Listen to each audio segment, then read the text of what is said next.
ฉันขึ้นมาเพื่อผลักฉันลงไปฉันร่วงหล่นลงไปในความมืดมนเธอคงจะมองมนแต่ฉันอยากให้เธอได้รู้ฉันรักเธอมากเพียงใด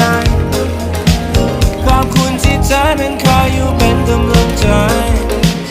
ไม่ว่าพรุ่งนี้จะเป็นยังไงใจฉันยังตามจะไปทุกๆวันแค่เพียงต้องการให้เธอได้อยู่ตรงนี้นานๆฉันเข้าใจดีเมื่อ